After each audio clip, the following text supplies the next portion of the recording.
समझ में नहीं आ रहा कि लोग सवाल हमारे से करें, तुम्हारे 35 भी नहीं आ रहे, सवाल किससे होना चाहिए? फिर मेरे से सवाल होना चाहिए, एजुकेशन मिनिस्टर से सवाल होना चाहिए, किससे सवाल होना चाहिए?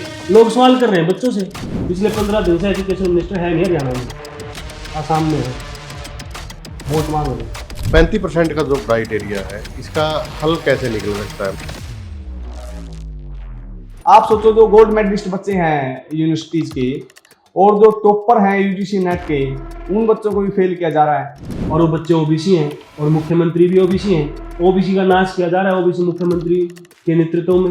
अगर एजुकेशन की हालत इतनी खराब है तो फिर क्या हो रहा है देश में? कैसे विश्वगुरु बनेंगे हम? आईआईटी से पीएचडी किए हुए बच्चे 35% नहीं ले पा रहे, क्या ये सीरियस कंसर्न नहीं है? एचपीएससी ये कह रही है कि आपका जो बीसीए का या ईडब्ल्यूएस का सर्टिफिकेट है ना, वो सर्टिफिकेट 23 जुलाई 2024 से 14 अगस्त 2024 के बीच का होगा। जिसका 16 जुलाई का है वो भी इनएलिजिबल, जिसका 16 अगस्त का या 14 अगस्त के बाद का वो भी इनएलिजिबल। इस बात की कोई सेंस बन रही? बेदी जी ने कहा कि एचपीएससी हमारे दायरे से बाहर है। एचपीएससी फिर ईरान अमेरिका से चल रही है क्या? और ऐसा नहीं है कि हरियाणा से बाहर गए पहले चेयरमैन है। इससे पहले जो चेयरमैन थे आपके पतनंदा जी, वो वेस्ट बंगाल से थे, वेस्ट बंगाल कैटेगरी थे। उससे पहले वो पता नहीं इनको क्या चुल है कि इनको हरियाणा से बाहर नहीं लगाना। 2019 के बाद मैंने जितनी बार भी गेट किया, नेट किया इस सरकार के टाइम पे, इसमें कांग्रेस कहाँ से आ गई? कांग्रेस का क्या रोल है? मैं कहाँ जाऊँ भाई? कांग्रेस तो खड्डे खोदते थे, रोज मुंडे थे, मैं कि जाऊँ? तो पर्ची खर्ची का तो मामला ही नहीं मिट गया। अब तो पर्ची खर्ची तो नहीं चलती होगी ना? पर्ची खर्ची तो जब चलेगी ना जब बच्चे इतने दोगुना पास होंगे। 11 साल के बाद भी आप यही रोना रोगे कि भाई कांग्रेस ने ये किया, हुड्डा ने ये किया, इंदिरा ने ये किया, नेहरू ने किया। फिर भाई तुम छोड़ जाओ ना फिर इस सदन को। क्या जब तुम्हारे पास कोई जवाब ही नहीं है इन बातों का, इन सवालों का, तो फिर क्या आपके बैठे होने का? आप क्यों पैसा खराब कर रहे हो हरियाणा की जनता का?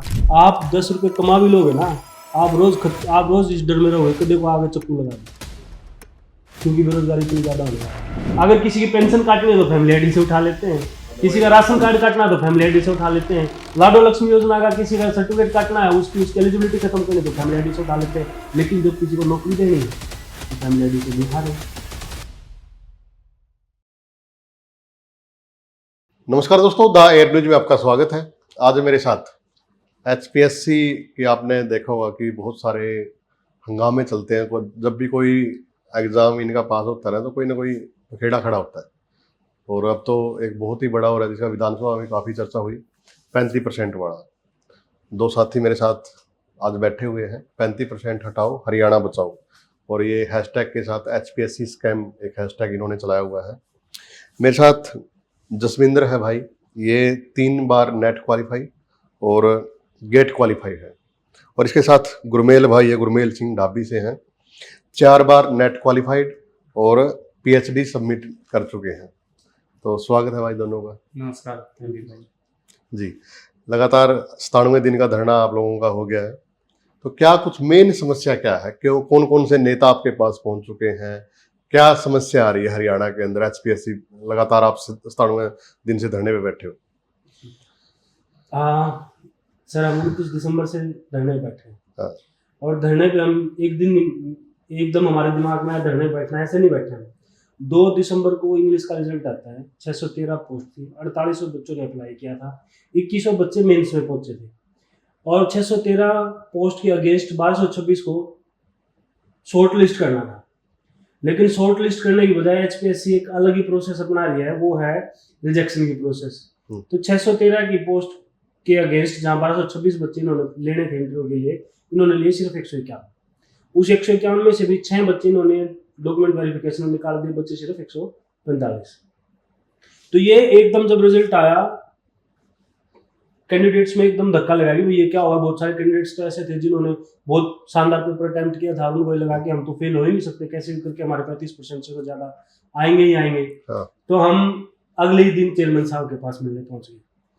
चेयरमैन साहब के पास जो टीम मिलने पहुंची, 2 दिसंबर को रिजल्ट आया, 3 को मिले, 4 को मिले, 5 को मिले। 4 दिसंबर को जो चेयरमैन साहब से मिले तो चेयरमैन साहब ने कंसोल करते हुए, समझाते हुए कि बेटा कोई बात नहीं, फेलियर को एक्सेप्ट करना सीखो, फेल हो जाते हैं, नहीं है हरियाणा नो स्टॉप, आपकी यूनिवर्सिटीज में अच्छे से पढ़ना नहीं सिखाएगा, लिखना नहीं सिखाएगा, कोई बात नहीं, अगली बार तैयारी करना। तो ये बच्चों को बोला है। अब उसमें कुछ कैंडिडेट्स ने पूछा कि सर क्या 35% भी नहीं आएंगे हमारे? खैर वो पूरी चर्चा चलती रही। उसके बाद हम मंत्री जियों से मिले, मुख्यमंत्री जी से मिले, बेदी जी से मिले, एजुकेशन मिनिस्टर में पन्हाना जी से मिले, पक्ष में हम जिससे मिल सकते थे सबसे मिले। कोर्ट में केस डाल दिया। जब हमें लगा कि इससे पहले भी कोर्ट केस हुए, ज्यादा कुछ निकलता नहीं और रास्ता में कुछ सूझ नहीं रहा है, तो हम बैठ गए धरने पे 29 दिसंबर से जी। ऐसा नहीं है कि हमें बहुत कुछ समझ में आया हुआ था, हम परेशान थे, उस हताशा में हम धरने में बैठ गए ताकि हमारी बात सुनी जाए। तब से लेके हम फिर सरकार में जो मंत्री उनसे मिले, उसके बाद हम विपक्ष से मिले। विपक्ष के बहुत सारे नेता धरने पे पहुंचे। मतलब पहले आप सत्ता पक्ष के लोगों से मिले, सभी मंत्रियों से जितना हो सके आप मिले। बिल्कुल। क्या कुछ कहा फिर उन्होंने जब आप मिले? बेदी जी से मिले, बेदी जी को बात समझ में भी आई और बेदी जी ने ये कहा कि 35% का क्राइटेरिया जब तक हटा के दोगुना को नहीं बुलाया जाएगा, आपकी समस्या का समाधान नहीं होगा, हम उसी डायरेक्शन में बात करेंगे। उसके बाद उन्होंने उस डायरेक्शन में बात भी की। एक हमारी मीटिंग हुई राज नेहरू जी के साथ, जो OSD हैं CM साहब की, वो हायर एजुकेशन का काम ही देखते हैं। 1.5 घंटे के आसपास बहुत अच्छी मीटिंग रही और बहुत अच्छा डिस्कशन उस मीटिंग में हुआ, लेकिन कोई रिजल्ट नहीं आया। मंत्री जी ने भी कहा हम देखेंगे, उन्होंने भी कहा देखेंगे। मुख्यमंत्री जी से मिले, उन्होंने भी कहा देखेंगे। मुख्यमंत्री जी के पास जो एक बात हताश करने वाली थी वो थी कि बच्चे बहुत उम्मीद से गए थे उनके पास। उन्होंने मुख्यमंत्री जी को बताया कि सर ये SCBC पोस्ट भी खाली रहेगी। तो मुख्यमंत्री जी जो अपने चिरपरिचित अंदाज में कि नहीं ये बातें मत कराओ, तो बच्चे बहुत हताश हो गए, बाहर आए कि हमारी बातें नहीं सुनी मुख्यमंत्री जी ने। बच्चे उसके बाद बाहर आ गए। उसके बाद जब हम विपक्ष के पास गए, पक्ष से हताश होकर विपक्ष के पास गए, विपक्ष से बहुत सारे लोग धरने पे पहुंचे। कुमारी शैलजा जी सांसद वो धरने पे आई, दिग्विजय चौटाला धरने पे आए, कांग्रेस यूथ कांग्रेस ने बकायदा कैंपेन भी चलाया इस मुद्दे पे। निशित कटारिया जी हैं, उन्होंने पूरा कैंपेन चलाया। दीपेंद्र हुड्डा जी के नेतृत्व में HPSC घेरा हुआ 17 फरवरी को, उसमें वरुण मुलाना जी भी थे, कुछ विधायक भी थे। मतलब कि जो जनता के प्रतिनिधि विपक्ष के बहुत सारे उस दिन उस आंदोलन में थे, उसके बावजूद भी कुछ नहीं। उसके बाद फिर भी हम घूमते रहे इधर उधर, कभी सरकार में, कभी किसी अधिकारी के पास, कभी किसी छोटे कार्यकर्ता के पास, कभी किसी बड़े कार्यकर्ता के पास। विधानसभा का बजट सेशन आया, बजट सेशन में हम लोग पूरी कोशिश की कि बजट सेशन में हमारे मुद्दे पे बात होगी। मतलब वो जितनी हमने मेहनत की ना विपक्ष के पास घूम के कि इस मुद्दे पे बात हो, हमने जिस कॉन्स्टिट्यूएंसी से हम आते थे हर विधायक के पास गए, क्योंकि जब सरकार ने नहीं सुनी तो हमारे पास क्या ऑप्शन है। जो प्रदेश की जो सबसे बड़ी पंचायत है विधानसभा, उसमें मुद्दा उठाया। उसकी इतनी मेहनत के बावजूद जब मुद्दा उठाया गया, उसमें 5 विधायक उस मुद्दे पे बोले। वो आपने देखा भी होगा, जैसे पेटवाड़ बोले, इंदुराज नरवाल, आदित्य सुरजेवाला, गीता बुकलमैन, ये जब सारे बोले, उसके बाद सरकार की तरफ से 2 टू 1 जवाब आता है कि आपके टाइम पे। वो उस दिन जितनी निराशा थी ना, मतलब मैं उस निराशा को आज एक्सप्लेन नहीं करता। वो निराशा अभी तक दिमाग में बैठी हुई है कि हम कहाँ जाएं। पक्ष के पास हम गए, विपक्ष के पास हम गए। विपक्ष क्या कर सकता है? विपक्ष प्रदर्शन कर सकता है, विपक्ष ने प्रदर्शन किया। विपक्ष विधानसभा में बोल सकता है, सरकार का ये जवाब है। तो हम कहाँ जाए, हमें समझ में नहीं आ रहा, अभी भी नहीं समझ में आ रहा हम कहाँ जाए, क्या करें। जी, बेदी जी का मैं पॉडकास्ट कर रहा था और लगातार सरकार भी ये कहती है कि ये HPSC हमारे मतलब दायरे से बाहर है, इसमें हम कुछ नहीं कर सकते। तो इसको लेकर क्या मानते हैं आप? एक्चुअली जो बेदी जी ने कहा कि HPSC हमारे दायरे से बाहर है, HPSC फिर ईरान अमेरिका से चल रही है क्या? वो है तो हरियाणा की ही कॉन्स्टिट्यूशनल बॉडी। जब HPSC किसी रूल को लागू करता है, कोई नियम बनाता है, तो वो खुद नियम नहीं बना सकते। वो जो विधायिका जो सरकार है वो नियम बनाती है। उसके बाद ही जो है वो एग्जीक्यूशन बॉडी है, वो सरकार के बनाए हुए और UGC के जो पैटर्न है भर्ती का, वो उसको फॉलो करना होगा उसमें। फिर जो है HPSC को चला कौन रहा है? HPSC का जो चेयरमैन है उसकी सिफारिश कौन करता है? मतलब कि फिर हरियाणा सरकार फिर जो है ये खुले में कह दे फिर भाई HPSC जो है निरंकुश हो चुकी है और हमारा इस पे कोई कंट्रोल नहीं है, हमारी कोई जिम्मेदारी नहीं है, ना हरियाणा के लोगों के प्रति और ना ही जो है HPSC के प्रति। फिर HPSC करता रहे अपना जो भी कुछ करना। और फिर अगर HPSC जो है इनके अंडर में नहीं है, हरियाणा सरकार के अंडर में नहीं है, तो फिर HPSC के द्वारा किए गए कारनामे के ऊपर विधानसभा में जो बहस हुई वो क्यों स्वीकार करी, उस पर चर्चा स्वीकार क्यों की? और फिर विपक्ष के सवालों का जवाब ये क्यों दिया कि भाई हुड्डा साहब आपके टाइम में भी ये होता था, आप बताओ ना। फिर आप विधानसभा में ये कहते जी कि भाई HPSC तो हमारे अंडर में नहीं है, हम ना इस पे चर्चा करेंगे, ना इस पे हम बहस करेंगे, ना सरकार इस पे जवाब देती। ये तो मतलब कंफ्लिक्ट है ना इन दोनों बातों में। एक तरफ तो आप चर्चा करवा रहे हो, एक तरफ आप ये कह रहे हो कि भाई हमारे अंडर में नहीं आती। तो इस सवाल का जवाब तो उन्होंने विधानसभा में बहस करके दे चुके हैं। जी 35% का जो क्राइटेरिया है इसका हल कैसे निकल सकता है? मतलब आप लोगों ने भी मतलब जब मंत्रियों से मिले तो बताया होगा कि ये समाधान है जी। इसका हल बहुत साधारण सा है सर। कॉम्पिटिटिव एग्जाम क्यों आए? कॉम्पिटिटिव एग्जाम एग्जिस्टेंस में ही क्यों, उनका एग्जिस्टेंस ही क्यों है? वो इसलिए है कि मान लिया किसी पोस्ट पे 100 पोस्ट निकली, अप्लाई करने वाले हैं 10,000 बच्चे।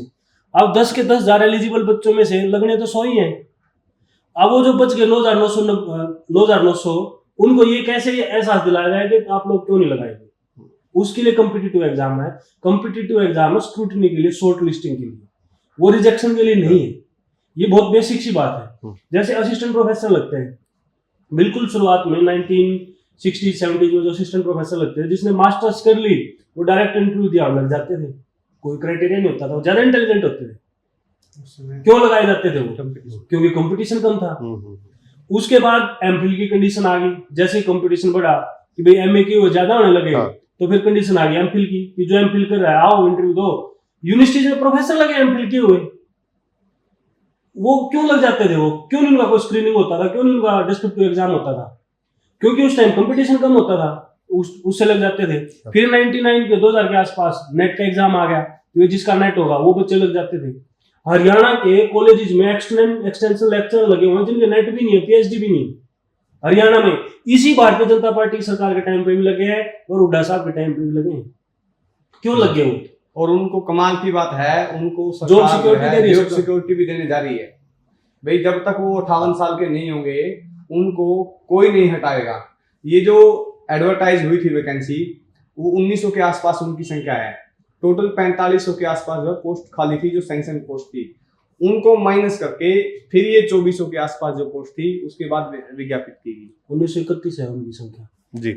तो जो 35% का जो फॉर्मूला है, एक्चुअली तो ये जो एग्जाम देते हैं वो फिल्टर है, जैसे जसमिंदर भाई ने बताया, वो फिल्टर है एक तरीका के भी जो ज्यादा जो है इंटेलिजेंट लोग हैं हम उनको ले सकें। लेकिन HPSC ने ये ऐसी पॉलिसी बना दी कि जिससे इनका रिजेक्शन हो। और जो है जानबूझ के एक और चीज है, हम लोग जो धरने में बैठे हुए हैं, हम सिर्फ ये इस लड़ाई को सिर्फ नौकरी पाने भर की लड़ाई नहीं समझते जी। ये लड़ाई जो है हरियाणा की जो हायर एजुकेशन है, जो कॉलेज जो संस्थान है हमारे सार्वजनिक संस्थान, उनको बचाने की लड़ाई है। आप सोचिए अगर हरियाणा के कॉलेजेस में टीचर्स नहीं होंगे तो क्या होगा? स्कूलों में जब बच्चे नहीं हुए और टीचर्स नहीं हुए तो क्या करना पड़ा? उनको बंद करना पड़ा ना जी। लोगों का रुख कहाँ हुआ? प्राइवेट स्कूल की तरफ। अब जो आम आदमी की रीच में जो सरकारी संस्थान है, जब वहां पे शिक्षा की जो अच्छी व्यवस्था नहीं होगी, टीचर्स नहीं होंगे, स्टाफ नहीं होगा, तो फिर लोग क्यों पढ़ाएंगे अपने बच्चों को? वो फिर जाएंगे कहाँ पे? प्राइवेट कॉलेजेस में, प्राइवेट यूनिवर्सिटीज की तरफ जी। इसी तरह से हम ये कह रहे हैं कि ये सरकारी संस्थान जो है हमारे, ये उनको बचाने की लड़ाई नहीं है। ये ऐसा नहीं कि मतलब ये जो 2400 लोग हैं, 2400 में से जो पोस्ट खाली बची हुई है 1500-1600, ये अगर लग गए तो बहुत बड़ा मतलब कि कुछ रोजगार के स्तर पे, लेकिन नहीं, जो जिन लोगों ने पढ़ाना है, जो पोस्ट खाली पड़ी हुई है, कम से कम वो तो पूर्ति हो जी। एक दूसरी बात ये पूरी नहीं सर ये बात इसमें। अब जो कॉम्पिटिटिव एग्जाम का इवोल्यूशन हो रहा था ना, उसमें पहले सिर्फ नेट था, उसके बाद उसमें API स्कोर ऐड किया गया कि आपके कितनी रिसर्च पब्लिकेशन है, आपने PhD की हो तो उसके भी मार्क्स मिलेंगे, आपने अगर कोई पेपर प्रेजेंट कर रखा तो उसके मार्क्स मिलेंगे। किस लिए है वो सारे के सारे? वो शॉर्ट लिस्ट करने के तरीके हैं कि एलिजिबल कैंडिडेट्स में से आप टॉप की जितनी पोस्ट हो उतने बच्चे ले सको। उसके बाद उसमें स्क्रीनिंग ऐड हुआ, लास्ट में भर्ती 2019 के सिर्फ स्क्रीनिंग पे हो रखी। अब इन्होंने डिस्क्रिप्टिव ऐड कर दिया। डिस्क्रिप्टिव ऐड करके पूरे हरियाणा के दिमाग में ये डाल दिया कि 35% नहीं आ रहे हरियाणा के बच्चों को। और हरियाणा के लोग इस बात को भी नहीं समझ पा रहे, अगर भाई हमारे 35 है तो इसका जिम्मेदार कौन है? बच्चे हैं या सरकार है? बच्चे जिम्मेदार हैं या यहाँ के एजुकेशन मिनिस्टर जिम्मेदार है? मतलब समझ में नहीं आ रहा कि लोग सवाल हमारे से करे, तुम्हारे 35 भी नहीं आ रहे। सवाल किससे होना चाहिए फिर? मेरे से सवाल होना चाहिए, एजुकेशन मिनिस्टर से सवाल होना चाहिए, किससे सवाल होना चाहिए? लोग सवाल कर रहे हैं बच्चों से। अच्छा, चेयरमैन साहब का एक बयान तो आया था कि यूनिवर्सिटियों में फिर या तो अच्छी पढ़ाई नहीं होती है। हाँ, उस चेयरमैन साहब का जवाब किसने देना चाहिए था? एजुकेशन मिनिस्टर ने देना चाहिए था, दे कौन रहा है? हम दे रहे हैं। और जो यूनिवर्सिटी में प्रोफेसर बैठे हैं, एक प्रोफेसर नहीं बोला उस बात पे। इतने निकम्मे हैं प्रोफेसर, मतलब बेशक कोई बुरा माने, जो रिसर्च स्कॉलर्स लड़ नहीं रहे उनको उल्टा डरा रहे हैं कि तुम मत जाना, धरने में मत जाना। भाई आप तो आप नौकरी लेके बैठे हो, हमारी नौकरी खत्म होने लग रही है और हमें ही आप डरा रहे हो। जिसको मारा जा रहा है उसको आप मौत का भय दिखा रहे हो। जी, जो आपका एग्जाम हुआ, जैसे 35% का क्राइटेरिया एचपीएससी ने लगा दिया, आपने घर जाके देखा होगा, तो कितना कुछ मानते हो आप, कितने नंबर आपके बनते थे, कितने आपके बनते थे? एक्चुअली इसमें जो डिस्क्रिप्टिव एग्जाम होता है, इसमें लिखना होता है। आपने जो है 10 नंबर का पेपर है, क्वेश्चन है, उसमें लिखना होता है। और जो इवेल्युएटर होता है वो अपने विवेक के आधार पे जो है चेक करता है और उस अपने विवेक के आधार पे ही उसको नंबर देता है। जैसे जो ऑब्जेक्टिव है उसमें तो अगर आपका एक क्वेश्चन ठीक है तो आपको 1 नंबर मिलेगा, और अगर गलत है, अगर नेगेटिव मार्किंग है उस पेपर में, तो 0.25% जो है वो कट जाएगा आपका। अब हम उसमें तो इवेल्युएट कर सकते हैं अपने आप के भी, हमारा ये ठीक है, इसका 1 नंबर हो गया, ये गलत है, इसका 0.25 जो है कट जाएगा उसका। अब जो डिस्क्रिप्टिव है, हम ये तय नहीं कर सकते कि भी हमारे जो है एक नंबर क्वेश्चन में, 2 नंबर क्वेश्चन में 3 नंबर दे आएंगे, 4 नंबर आएंगे। हम अपनी तरफ से अच्छा पेपर करके आए। अच्छा पेपर जो उस समय इंस्टेंटली जो है, जो दिमाग में आया क्वेश्चन को देख के, वो हमने लिखा, अपनी तरफ से अच्छा लिखा। लेकिन जब एचपीएससी की जो मेंटेलिटी है, जो उसकी मानसिकता है, जो प्लानिंग करके बैठे, हमने नौकरी देनी ही नहीं, हमने सिर्फ नाम के जो है ये विज्ञापन निकाल दिया। काफी समय से विज्ञापन नहीं निकले थे, लोगों को हमने लगा दिया, तैयारी करते रहो, और खाली छोड़नी है तो खाली छोड़नी है। चाहे आप सोचो जो गोल्ड मेडलिस्ट बच्चे हैं यूनिवर्सिटीज के और जो टॉपर हैं यूजीसी नेट के, उन बच्चों को भी फेल किया जा रहा है। क्या मतलब कि जो है हमारे जो बच्चे हैं, हम उनको पढ़ाने के भी लायक नहीं है, और हमें फेल कर दिया, और हमसे जो है बच्चों को पढ़वा रहे हैं फिर जो कच्ची नौकरी दे देके। और कमाल की बात ये है, मैं डीएससी समाज से हूं, मेरे सब्जेक्ट में हम लोग 21 कैंडिडेट थे। 21 में से किसी एक भी आदमी को जो है 35% से जो है 35% है, 35% से ज्यादा नंबर नहीं दिए। और उन डीएससी में ऐसे भी लोग थे कैंडिडेट्स में जिनसे मैं खुद पढ़ा हुआ हूँ, कुरुक्षेत्र यूनिवर्सिटी में मैं खुद पढ़ा हूँ, वो लोग भी जो है फेल कर दिए गए। और वो अभी भी पढ़ाएंगे, अभी भी पढ़ा ही रहे हैं कॉन्ट्रैक्ट पे।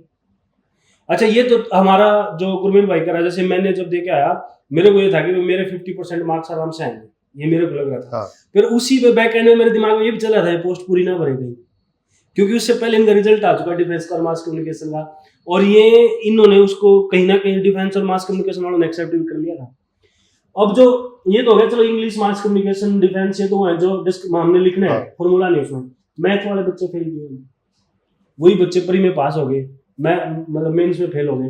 प्री में भी उनको क्वेश्चन सोल्व करने होते हैं, मेंस में भी सोल्व करने होते हैं। उसमें कोई ऐसा थोड़ा है व्हाट इज डेमोक्रेसी, फिर आप उसको डेमोक्रेसी को एक्सप्लेन करो, वहां तो फॉर्मूला है जी, वहां पे फेल किया गया है। जो ये बात है, गलत है तो गलत है, और सही है तो सही है। अब जो है उसमें आप कैसे डिसाइड करोगे? उसमें तो जो विवेक का भी कोई मामला नहीं है। आप टीचर हो, आपने चेक करने हैं, मैंने फॉर्मूला लगाया, अगर वो गलत है तो उस पर कांटा है, अगर वो सही है तो नंबर तो देनी है ना। आईआईटी से पीएचडी किए हुए बच्चे, मनदीप सर, आईआईटी से पीएचडी किए हुए बच्चे फेल हुए हैं। अब यहाँ पे ये सवाल बनता है सोचने का, इस हमारी कैबिनेट को स्पेशल मीटिंग बुलानी चाहिए। अगर एजुकेशन की हालत इतनी खराब है तो फिर क्या हो रहा है देश में, कैसे विश्व गुरु बनेंगे हम? आईआईटी से पीएचडी किए हुए बच्चे 35% नहीं ले पा रहे, क्या ये सीरियस कंसर्न नहीं है? बिल्कुल है, लेकिन जब ये बातें आई ना कि गोल्ड मेडलिस्ट भी फेल हो गए, नेट वाले भी 2-2 3-3 बार जो नेट कर रहे हैं वो भी फेल हो गए, तो एक बात निकल के आ रही है कि वहां पे ऑप्शनल सवाल आते थे और ये सब्जेक्टिव, ये सरकार के कुछ लोग या फिर कार्यकर्ता की कहते, तो इन चीजों में भी कुछ ना कुछ लग रहा है कि ऐसा भी हो सकता है, सब्जेक्टिव और ऑब्जेक्टिव। अब एक इंटरेस्टिंग स्टोरी बताता हूँ आपको। जो बच्चे इंग्लिश के असिस्टेंट प्रोफेसर में फेल हो गए, जिन्होंने 3-3 महीने मेहनत की इंग्लिश असिस्टेंट प्रोफेसर की, वो बच्चे फेल हो गए। उसके बाद वो टूट गए, तैयारी नहीं कर पाए। उसके तुरंत बाद उन्हीं बच्चों का पीजीटी के टेस्ट का डेट दे दी। आप सोचो कितनी तैयारी कर पाए होंगे। 4 दोस्त मेरे हैं जो तैयारी भी नहीं कर पाए थे, वो बस चले गए देने। उनको ये था कि यार इन्होंने देना नहीं, और उनको ये पता था कि धरना चल रहा है, हम पास करेंगे। अब धरना चल रहा है, ये पास करेंगे। Same agency HPSC, same syllabus, assistant professor का वही सिलेबस था, पीजीटी इंग्लिश का वही सिलेबस था। वही बच्चे, कोई आसमान से तो बच्चे टपके नहीं, वही बच्चे थे। उन्हीं में से 3 बच्चों ने बीएड कर रखा था, पीजीटी का पेपर दिया। जैसे मैंने बीएड नहीं कर रखी, मैं पीएचडी कर रहा हूँ, तो मैं नहीं था एलिजिबल, क्योंकि उसके लिए बीएड चाहिए। अब वो बच्चे पास हो गए, पीजीटी के पेपर में वो बच्चे पास हो गए। सेम क्राइटेरिया, आपको 15 क्वेश्चन अटेम्प्ट करने, 3 घंटे में करने, 33% लेने हैं, और आप देखना जिस दिन उन बच्चों का स्कोर आएगा मोर देन 75-70 मिलेंगे बच्चे। तो ये क्या चल रहा है फिर? मैं एक बार तो पास हो जाता है बच्चा, एक बार फेल हो जाता है, तो किसके ऊपर क्वेश्चन मार्क हुआ? ये कि ये हमारे साथ खेल नहीं चल रहा तो क्या चल रहा है? फिर मैं क्या समझू इसको एज एस्पिरेंट? हरियाणा के अंदर आपका कोई भी प्रोग्राम हो या हरियाणा से बाहर भी हो और आपको उसको लाइव करवाना है या फिर उसको रिकॉर्ड करवाना है, पब्लिक कितनी भी हो, 3000, 5000, 2 लाख, 5 लाख, सारी कवर होगी। आपके 5 कैमरे लगे, 10 कैमरे लगे, आपके ड्रोन लाइव हो या फिर क्रेन, ये सारी सुविधा द एयर न्यूज़ दे रहा है। आप कांटेक्ट कर सकते हैं। कोई भी इवेंट या रैली या कोई भी आपका प्रोग्राम आप रिकॉर्ड करवा सकते हैं और आप लाइव करवा सकते हैं। आपके फेसबुक, यूट्यूब, इंस्टा और ट्विटर हर जगह पे आपका लाइव स्ट्रीमिंग होगा, तो कांटेक्ट आप जरूर करिए। उसके बाद 26 सब्जेक्ट की भर्ती को पहले 2 सब्जेक्ट का रिजल्ट आता है, मास कम्युनिकेशन और डिफेंस का, बच्चे फेल कर दिए जाते हैं। उसके बाद पंजाबी का फिलोसफी का आता है, बच्चे पास कर दिए जाते हैं। उसके बाद इकोनॉमिक्स का आता है, बच्चे फेल कर दिए जाते हैं। उसके बाद पॉलिटिकल साइंस का आता है, बच्चे पास कर दिए जाते हैं। फिजिकल एजुकेशन का आता है, बच्चे फेल कर दिए जाते हैं। इंग्लिश का आता है, बच्चे फेल कर दिए जाते हैं। फिर हिस्ट्री का आता है, फिर बच्चे पास कर दिए जाते हैं। ज्योग्राफी का आता है, बच्चे पास कर दिए जाते हैं। हिंदी का आता है, बच्चे पास कर दिए जाते हैं। फिर मैथ का आता है, बच्चे फेल कर दिए जाते हैं। ये पैटर्न चल रहा है। इंग्लिश के बाद तो जब धरना लगा ना, उसके बाद सिर्फ पीजीटी कंप्यूटर साइंस का रिजल्ट नेगेटिव आया है, बाकी सारे के सारे रिजल्ट पॉजिटिव आए हैं। धरने का प्रेशर बना के लोग अब बोलने लगे हैं इस पे, और सरकार की और एचपीएससी की जो है फजीयत होने लगी है। तब जाके एचपीएससी ने थोड़ी सी ढील दी, मार्किंग में दी, या फिर कैसे इन्होंने क्या किया है वो तो एचपीएससी जाने या सरकार जाने। अब जो है यहाँ पे जो 35% की बात है ना, मैंने जैसे एक जगह और ये बात बोली थी, हम एमएलए का, एमपी का चुनाव लड़ते हैं। हम किस बेस पे लड़ते हैं भाई? जिसके सबसे ज्यादा वोट हैं वो जीत जाएगा। अब उसमें ऐसा तो है नहीं कि भाई कि 51%, 50% वोट जिसके आए या फिर इससे ऊपर जो भी टॉपर रहेगा उसको ही जो है एमपी या एमएलए या फिर सरपंच, जिला पार्षद, ब्लॉक समिति मेंबर माना जाएगा। सेम चीज हमारे साथ ये हुआ है कि भाई 35% आएंगे तो आपको जो है क्लियर माना जाएगा, नहीं तो नहीं माना जाएगा, और तब भी जो है 2 गुना में कंसीडर मेरिट के आधार पर किया जाएगा। सेम चीज यहीं पे लागू क्यों नहीं होती? और स्पेशल बीजेपी के लोगों पे ये चीज लागू होनी चाहिए कि अगर वो एमपी, एमएलए किसी भी चीज के इलेक्शन लड़ते हैं तो 51% वोट जो है अगर वो लेता है तो ही वो एलिजिबल माना जाना चाहिए जीत में कंसीडर करने के लिए, नहीं तो जो है वो रिजेक्ट कर देना चाहिए उसका कैंडिडेचर या फिर उसका भी तो कोई मिनिमम क्राइटेरिया होना चाहिए। हमारे लिए जो है इतने टेस्ट लगा दिए, हमारे लिए यूजीसी नेट में भी हम 2 पेपर, मेरा जो पहली बार नेट हुआ तो 3 पेपर होते थे उस समय, 3 पेपरों वाला वो पेपर मैंने क्लियर किया, और उसके बाद 3 बार और हम 3-3 बार 4-4 बार क्लियर करके आए हुए हैं।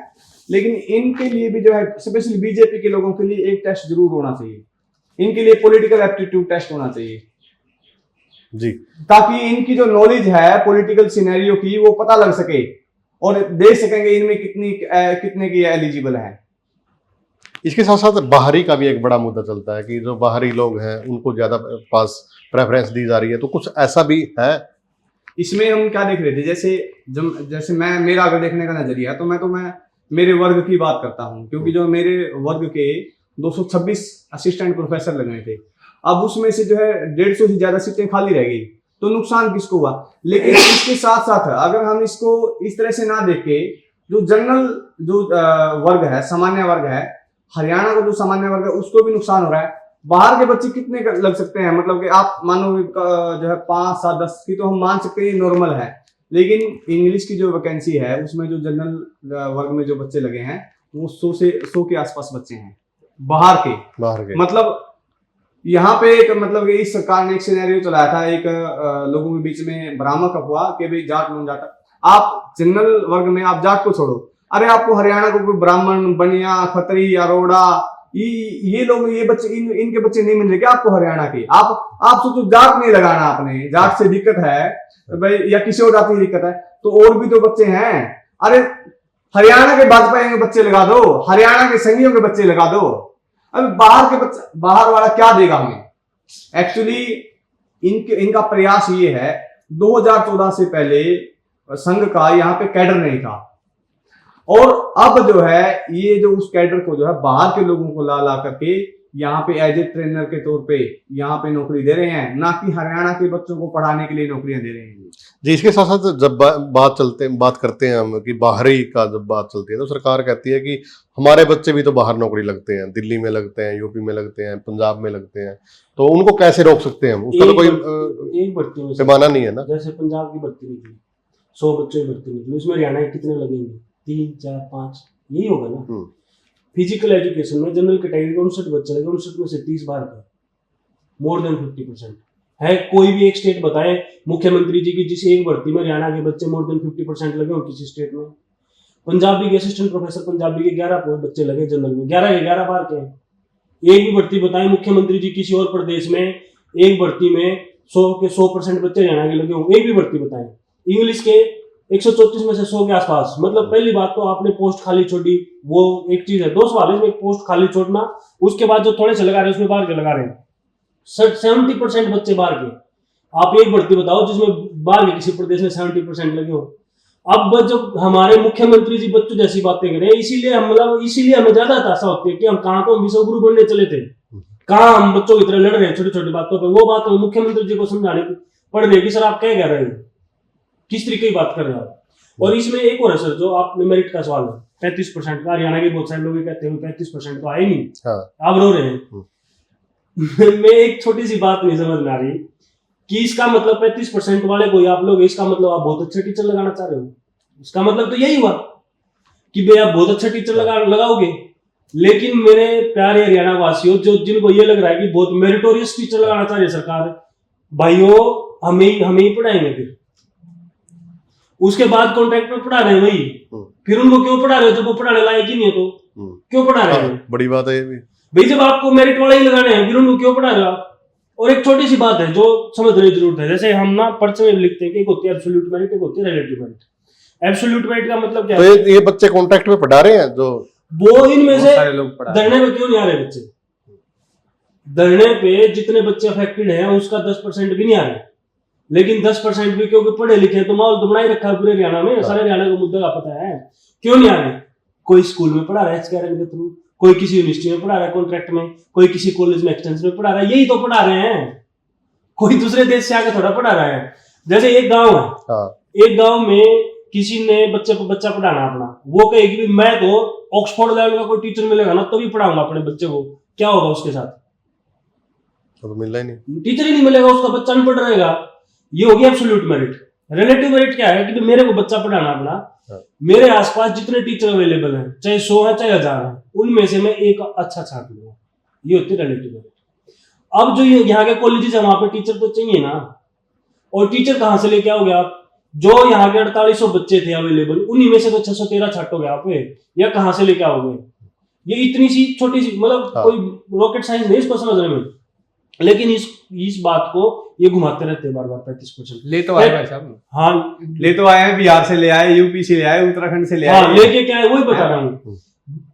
गुरुजम्बेश्वर यूनिवर्सिटी में भाई साहब का डिपार्टमेंट है मास कम्युनिकेशन, प्रोफेसर का नाम है अरुणेश झा जी। आप जाओ वहां उनसे मिलो, उनके पास मास्टर्स की डिग्री नहीं है, ना नेट है ना पीएचडी है, और वो प्रोफेसर है।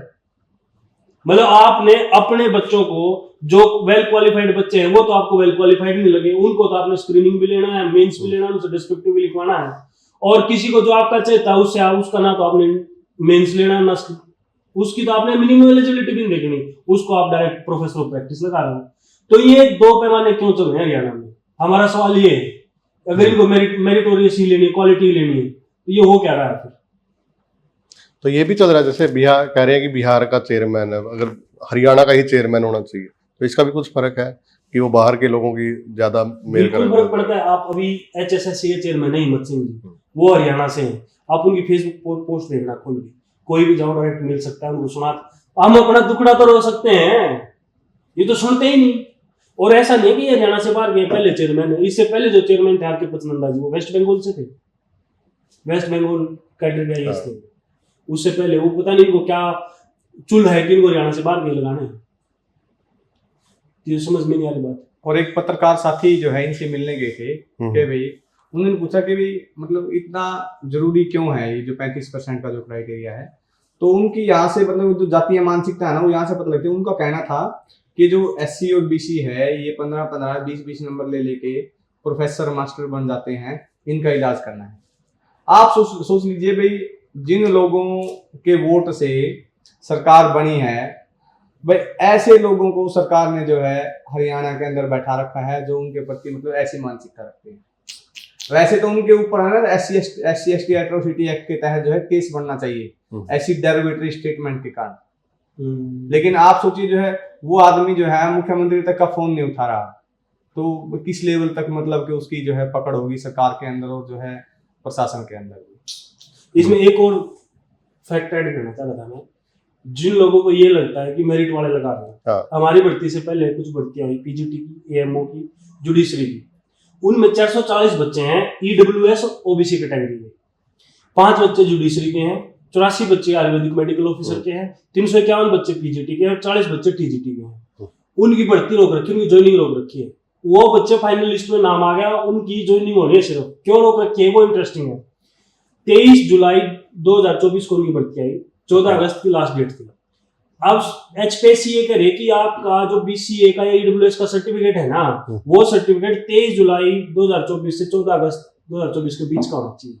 जिसका 16 जुलाई का है वो भी इनएलिजिबल, जिसका 16 अगस्त का या 14 अगस्त के बाद का वो भी इनएलिजिबल। इस बात की कोई सेंस बन रही?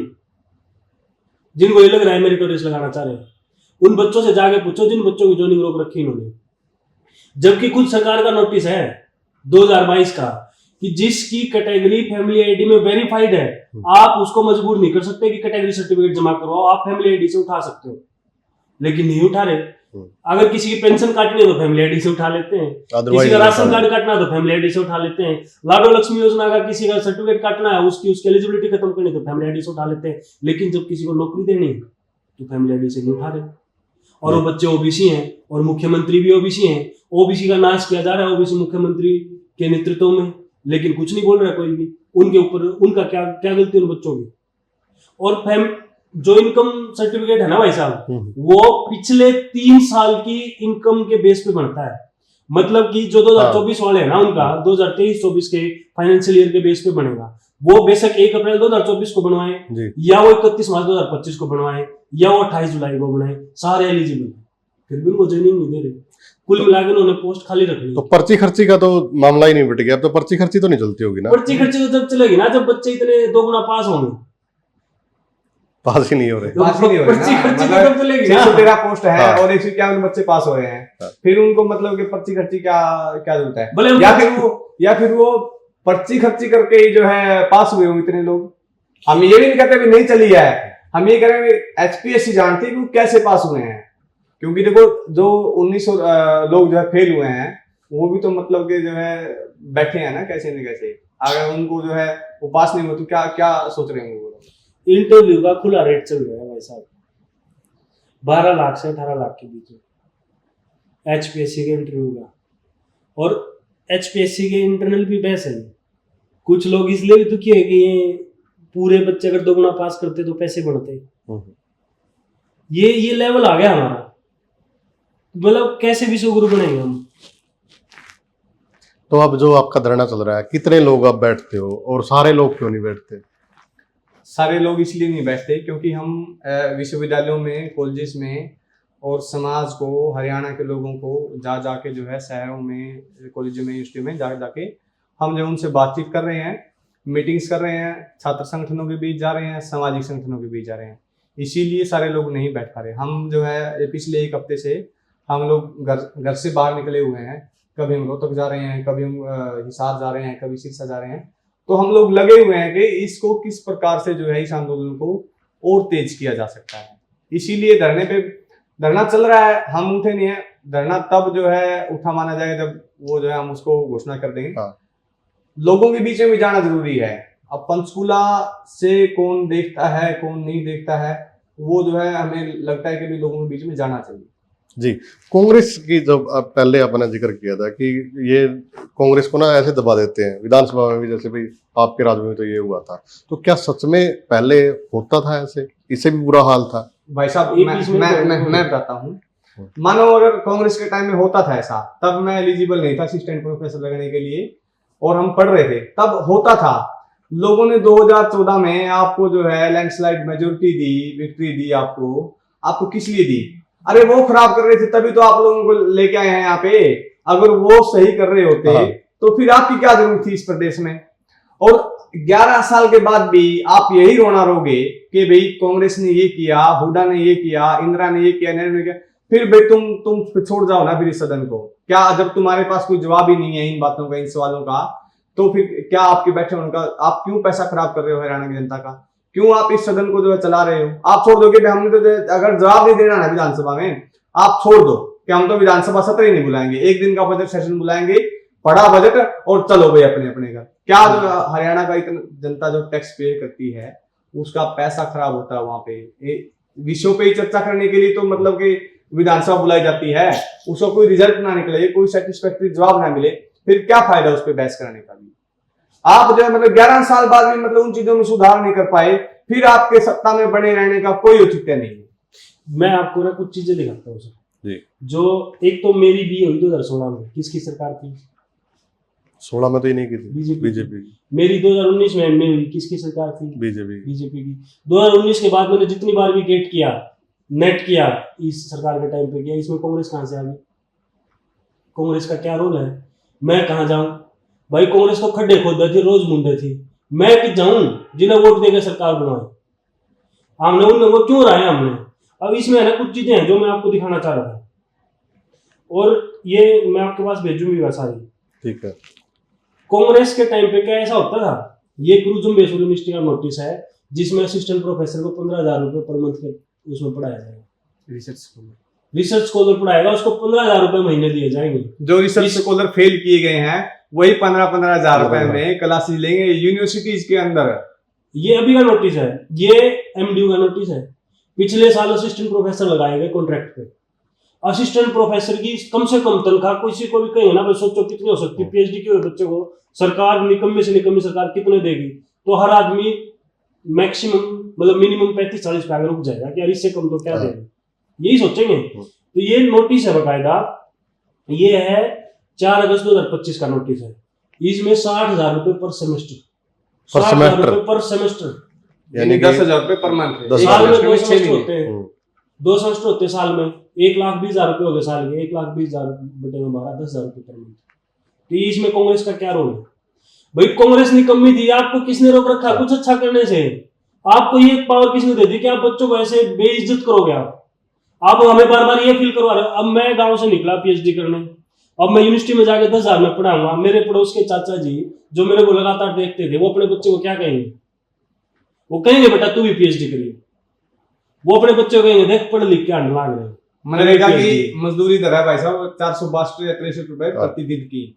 अगर हम महीने के 30 दिन लगाएं तो 12,000 तो सीधे सीधे बनते हैं।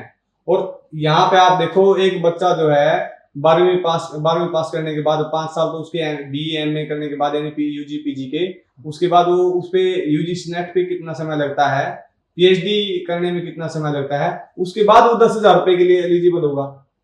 और आप जिन गांवों से जिस परिवेश से हम निकल के आए हैं, हमारे उसमें जो है कोई अगर सफाई कर्मचारी है तो वो 15-16 हजार रुपए तो वो दे रहा है हरियाणा सरकार की नौकरी कॉन्ट्रेक्चुअल। हमें तो जो है उनसे भी कम आंक रही है सरकार। फिर लोग जो है मतलब फिर हम जो मैं हूँ, मेरे परिवार में से या मेरे मोहल्ले में से वाल्मीकि जाति में से अकेला आदमी था जिसका सबसे पहले नेट हुआ था। फिर मैंने क्या एग्जाम्पल सेट किया?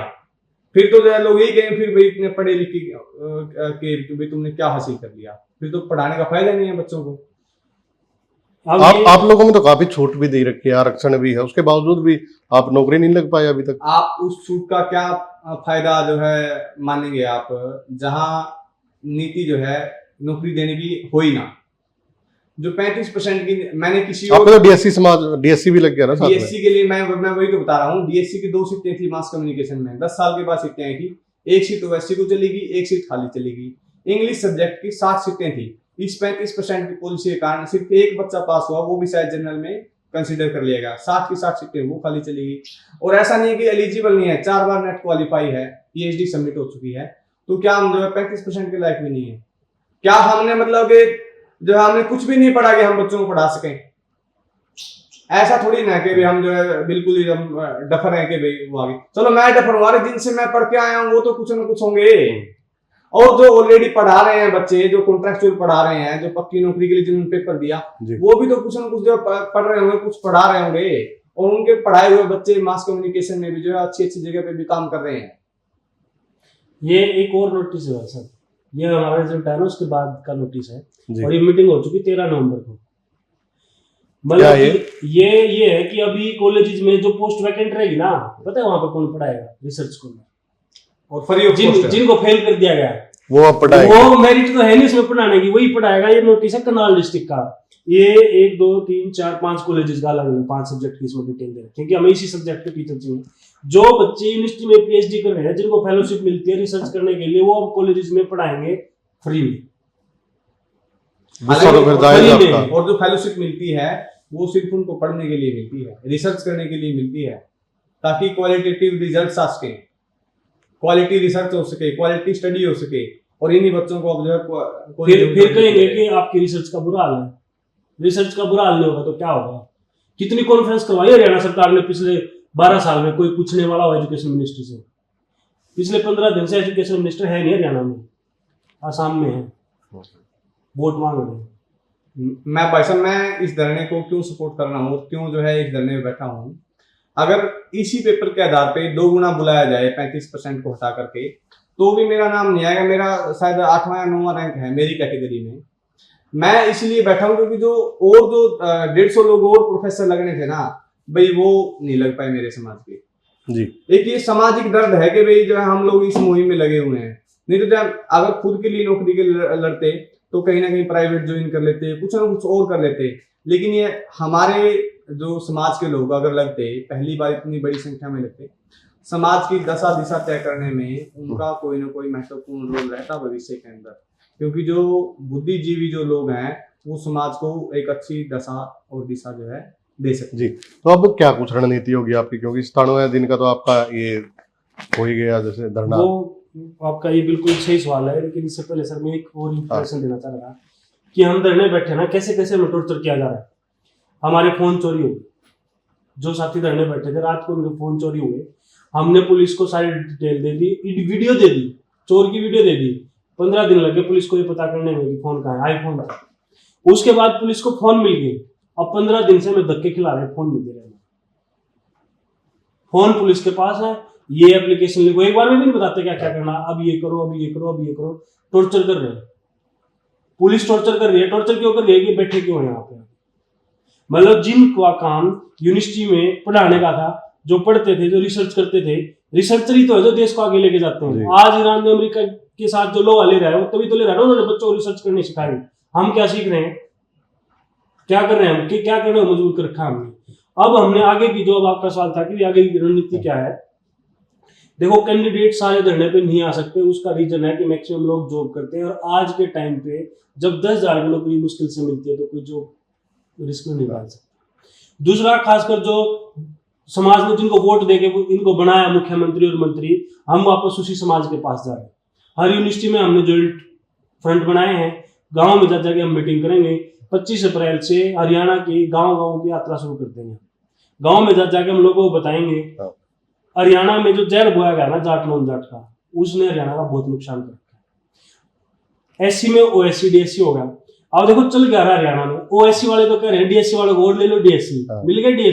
डीएससी वाले ओएससी वालों को कह रहे हैं तो हम तो पढ़ के लागो थे, लाग लो नहीं। जो हमारे बहुत सारे दोस्त हैं जाट, ये कह रहे हैं और बना ले ओबीसी सीएम। ओबीसी इस बात में खुश है, हमारा सीएम बन गया, सब खुश है, पूरा हरियाणा खुश है ना, सबका होने लगा। तो हम गांव गांव जाके सबको बताएंगे भाई बच्चे किसी के नहीं लगाए जा रहे, खासकर क्लास 1 क्लास 2 में। हमें छोड़ दिया चपरासी लगने के लिए। ग्रुप सी और डी के फॉर्म भरो, इसमें लगो, खुश रहो, वोट दो। क्लास 1 क्लास 2 में आगे बाहर से लगेंगे। तो परिवार भी तो परेशान होगा आपके लिए। बहुत ज्यादा परेशान है परिवार वाले। तो ये तक कह रहे बेटा क्यों दुखी हो रही है, सरकार नहीं मान्य करती, इन लाने ही नहीं, मतलब कि उम्मीद ही नहीं है परिवार वालों को सरकार से। इससे ज्यादा ट्रेजिक क्या होगा हरियाणा के लिए कि सरकार जो हमने चुनी है उससे उम्मीद छोड़ रखी लोगों ने, इसलिए कोई बोल भी नहीं रहा।